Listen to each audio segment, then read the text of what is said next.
Bert Sugarman presents The Midnight Special, starring Ron Stewart and Faces, and featuring Keith Richards.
This portion brought to you by Arm & Hammer Baking Soda. Put a fresh box in your refrigerator.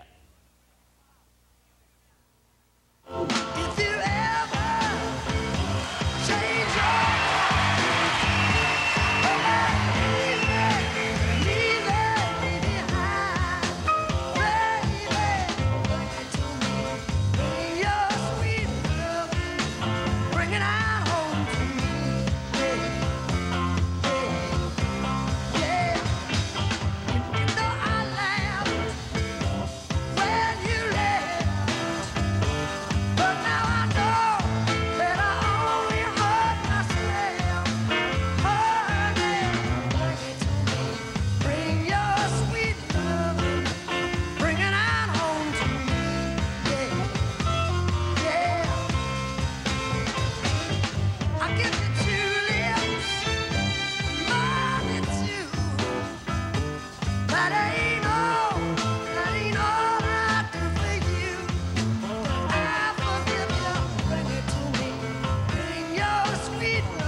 Yeah, Ronnie Wood here. We're going to take a look at the guy.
returns to Burbank, California to present the fantastic Billy Preston. And joining Billy, gonna be LaBelle, Rufus, featuring Chaka Khan, and the all-star band featuring Buddy Miles and Jeff Beck. So don't miss the very special Midnight Special next week. Now, in the weeks to come, the Midnight Special will present Joan Baez, Cool and the Gang, the Average White Band, Van Morrison, The Temptations, Seals and Crofts, Herb Alpert, Three Dog Night, The Grateful Dead, and an exclusive interview with Led Zeppelin. Now, we'll also have a musical salute to the 50s and 60s with Chubby Checker, Leslie Gore, and Bo Diddley, and much, much more. So don't go away right now, because we're going to be right back with Rod Stewart and Faces, along with Keith Richards right after this Time Out. So stay right with us.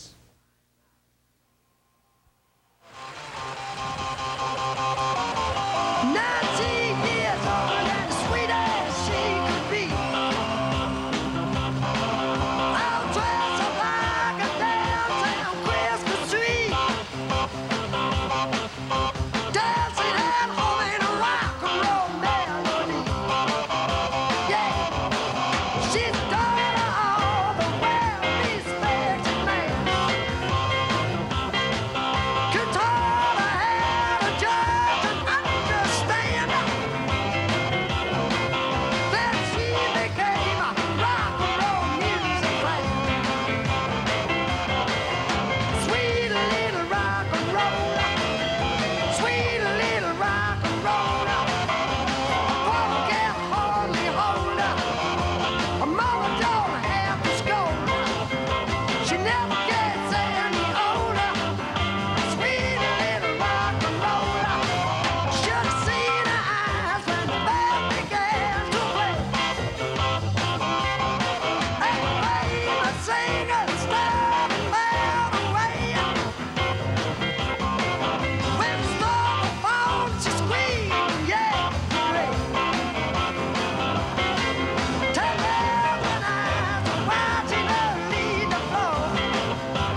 We're going to be back on the midnight special after this little break with a bit more music from myself, Rod Stewart, Ronnie Wood, Ian McLagan, Tetsu Yamahushi, and Kenny Jones on the drums. A little break and we'll see you later.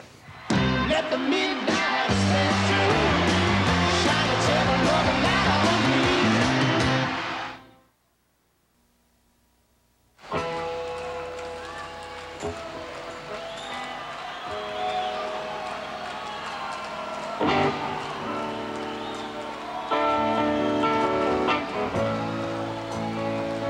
Get into it.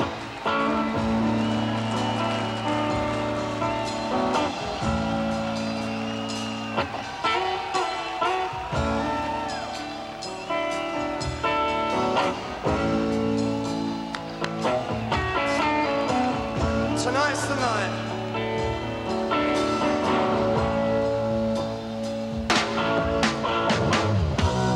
Angel came down from heaven yesterday. Stayed with me long enough to rescue me. And she told me a story yesterday about the sweet love between the moon and the deep blue sea. Then she spread her wings high over me. She said, "It's gone now. Come back to my room."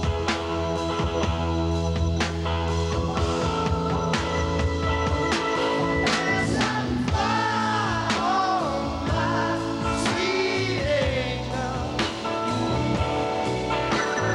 fly on through the sky.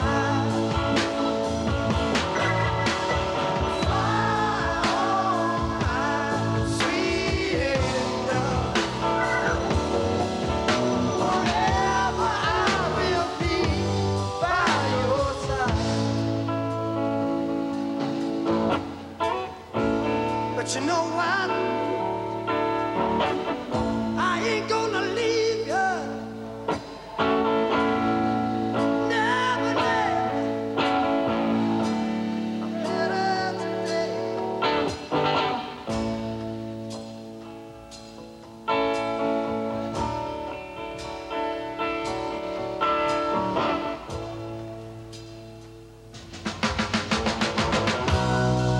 Sure enough, this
Let me have that.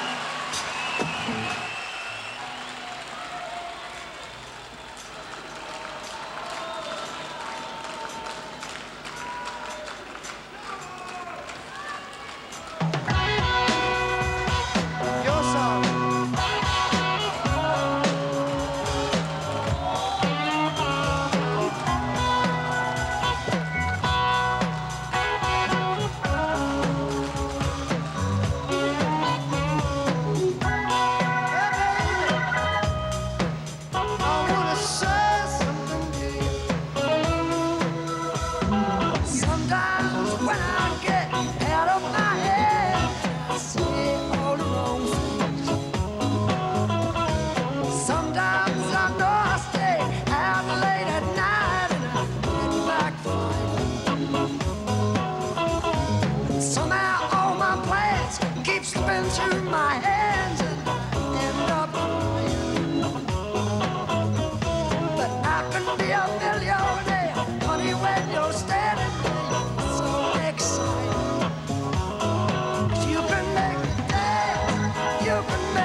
Last time I saw Rod Stewart, he was throwing microphones up in the air, catching them in his teeth, doing all kinds of things on the stage, laying down on his stomach and everything, and he's still doing it tonight. You did a lot of work learning how to do that stuff, didn't you, Rod? Well, I didn't work at it. I didn't practice at it, really. Came with not being very confident on the stage and starting to play big arenas and knowing that you had to leap around a bit more. Yeah, when you throw the mic up in the air, though, and you catch it behind your back and everything. Clever, isn't it? It really is, man. So many imitators, so many imitators. Big head. You were telling me you were at the Palladium one night. I think I saw you at the Palladium that night when you threw the microphone up in the air and it got caught in the rafters or something. Oh, it didn't come down. Yeah, I did feel silly. Oh, I did feel so silly. Brought the house down. It was like an incredible encore for us. When you started out, weren't you with Jeff Beck, first of all? Did you start out with Jeff Beck? Well, that was the first time I came to America, I was with Jeff Beck, but there were several other bands before I did the Jeff Beck group. Well, let's get started. Where did you originally begin? What band did you begin with? A group called the Jimmy Powell and the Five Dimensions, and I used to play the harmonica because Jimmy wouldn't let me sing, you know, because I was too good for him. I sang one night and I got fired the next day because he was trying to sound like Ray Charles, and I was a bit more like Ray Charles than he was. So then the first tour to America was with Jeff Beck then, right? Yeah, 1968. Yeah. And then when did you form Faces? Well, the Faces had already been formed. They were, before that, there were Small Faces. Then Stevie Marriott left, and Ronnie Wood got fired from the Jeff Beck group, and they asked me to sing because I had no one singing. Prompt. You know, there's been a lot of articles about you being hot-tempered and everything with critics and stuff like that. Is that true? Yeah, I don't like to be criticised. I can't take it. You know. Give us an incident where you really got into it with a critic or with a interviewer or something. Can you show us right now on television? Yeah, most of these. The Australian press nail me. They're always after me. They hound me. But it's nothing to do with music. They want to look into my private life, which is, you know, I don't want to talk about. You don't want to talk about your private life at all? No, not really. No. How about now? On the midnight What do you want to know, mate? It's getting on. What do you want to know? Well, we all know you're not married, right? That's true. All right. Nowhere near special it, in girlfriend. fact. Special mate. No, I got quite a few. Quite a few. Oh, I think that's the way to be. How about here in the States? You got any special girls you want to talk about? Oh, yeah, but I wouldn't mention any names. Don't want to protect the innocent. Not on TV. There was an article I read once that called you the sad clown of rock and roll. Oh, where'd you read that? I'm the happy clown of rock and roll. I'm the happiest person ever walked the boards. Well, who coined that phrase, the sad clown of rock and roll? I don't know. I got no idea where you got that from. Well, we're going to coin that phrase right now, friends, here on the Midnight Special, the happy clown of rock and roll. How long have you been fantastic? Well, I would say about 5 years. Modest, and I'm modest. A lot of you guys started out at the same time, right? Yeah. Was in Liverpool? Liverpool. No, London. We all came from London. All from the London? Beatles came from Liverpool. We all came from London. What part of London? Around the Richmond area. Around the Richmond area. You all Everybody grew up together? Not literally grew up together, no. We all sort of started playing when we was 18s and 19s, you see. Name some of the guys you grew up with that are now heavy in the business, you know, like you are. Well, see, growing up is probably the wrong term. It's like we were all knocking about the same clubs. We were all going to the same clubs and playing in the same clubs. One club in particular, the Marquee. But the Stones and the Who and all the big bands that have made it now, we all came up together. And we all know each other, you see. We're all close as thieves. Right now you're touring here in the States, right? Yeah. How is it? Oh, magnificent. It's really been very good. I know in Los Angeles you sold out twice at the Forum. Yeah, I think we could have done more, actually, at the Forum if we'd have wanted to, but... You think you could have done 3 shows at the Forum? I think so, yeah. But that's neither here nor there. It's a difficult place to play, you know, when you look up there and you see so many people with binoculars. Give me some interesting things that happened to you when you've been on the road here in the States. You're after a bit of scandal, aren't you? It's after a little bit of intrigue and scandal. I saw someone burn his hand the other night at a concert, trying to... Burn his hand? Yeah, a guy. Where was he? I think it was Cincinnati. Did he burn it and hold it in the air or something? I had burnt my hand with a cigarette because he wanted attention. I said, really? I'm very flattered. Well, tell me some of the stuff. Lots of things happen. Some of the trips you've been through, like in the hotels, you know, when you get into a town, you go into a hotel, you check in, and then, you know, you get ready for the show that night, you go in for a sound check. I mean, fill some people in on what's happening behind the scenes, man. And then usually there's a party after each show, right? Yeah, that is a very sad side of the business, you know. I hate to call it a business. It's not. I don't know what it is, but it's not a business. It's not from where I stand, anyway.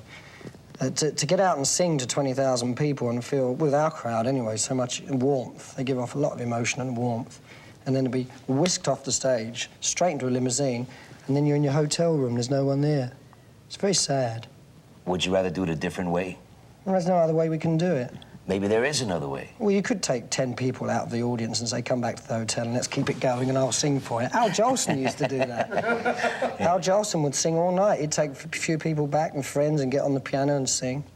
It's a good idea. I think I'll start on that. Am I talking too much? Next concert, right? Yeah, You're going to pull at least 10 or 20 people out of the audience and bring them home with you. Is that correct? Yeah, well, no, we do have big parties afterwards, you know, room parties and all this. Yeah, yeah, but you really, you know, after you do it for so long, you know, like, you know, you've been in the business how long now?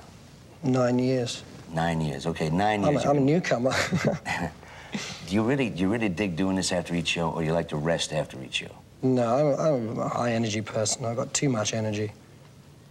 I mean, I rarely sleep and rarely eat. So you get keyed up to a point... I'm not proud of it. I'm just telling you it's a fact, you know. So you get keyed up to a point where you have to come down a little bit, right? Yeah, that's why, you know, sometimes you'll hit a lampshade in the room of the hotel to wear off some of the energy. And I've heard a lot of stories about... I thought you were going to say that. Guys being on the road, man, and I won't name anybody, but I remember one famous person once threw a TV out a hotel window, got extension cords so he could watch it as it went down. Have you ever done that? Or anything similar to that? I'm slightly embarrassed about that, you know, groups get up to these various things. We were one of the first to start being naughty in hotels. But it comes through this excess of energy. I think it's very juvenile, in fact. I think you get closed in, too, don't you? It. Don't you get a closed-in feeling? And you have to release? Yeah. Plus the fact that you always remember that these hotels once turned you down, and now you come back, and because you can give a $2,000 deposit, you say, and they allow you in, sir this and sir that, and you never forget what they were like a few years back. We're gonna get back with more Rod Stewart right now, right after station identification. Let the midnight special shine a tender-loving light on me.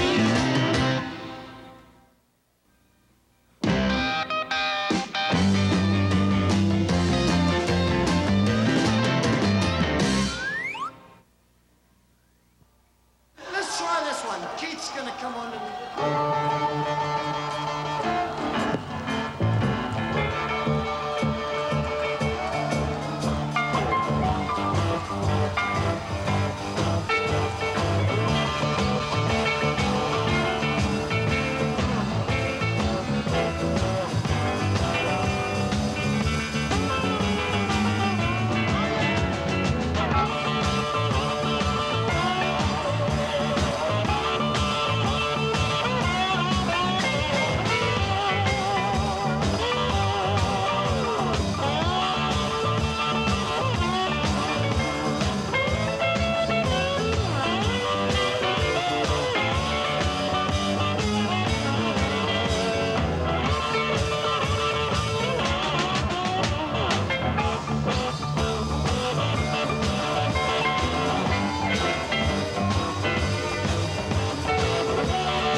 And it's been a very long time.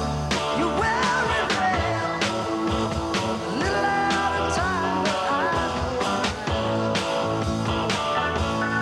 well, I suppose you were thinking, I bet he's singing, oh, you wouldn't get in touch with me. Oh, I ain't begging, I'm losing my head. I sure do want you to know you're wearing red. Little old-fashioned, but I don't mind. But I ain't forgetting that you were once mine. But I without even trying. Now I'm eating my heart out, trying to get a letter through.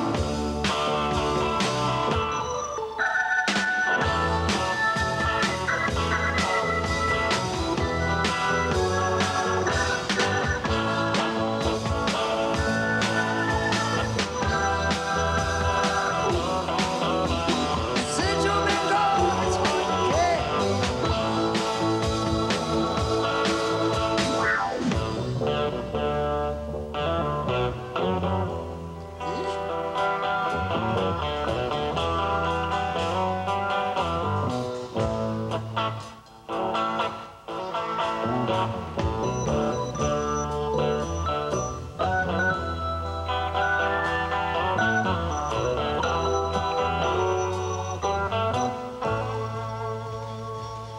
Oh yeah.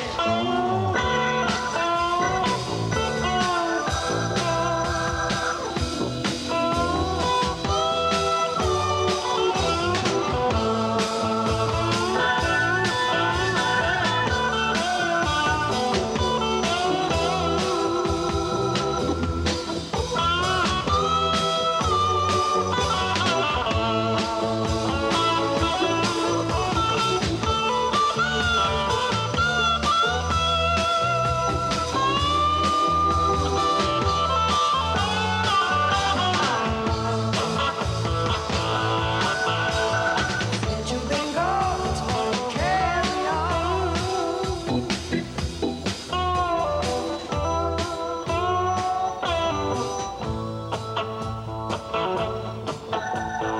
Since you've been gone, it's hard to carry on. You there?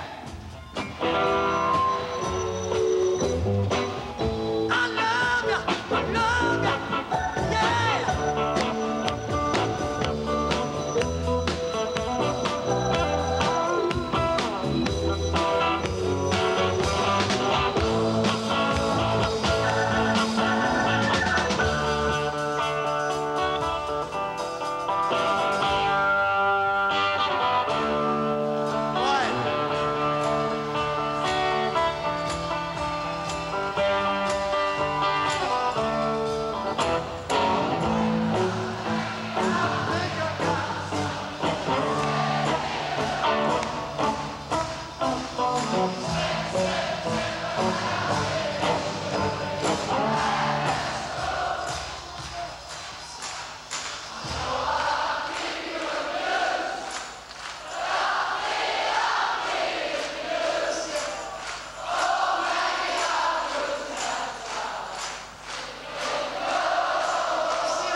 Hey, don't forget, your host on the Midnight Special next week gonna be Billy Preston and his all-star band with Jeff Beck and Buddy Miles. Also joining Billy gonna be LaBelle and Rufus featuring Chaka Khan. Now, before we say goodnight, we're here at the Midnight Special. We'd like to thank Rod and all the guys, and we hope that someday we're gonna meet again and get it all together.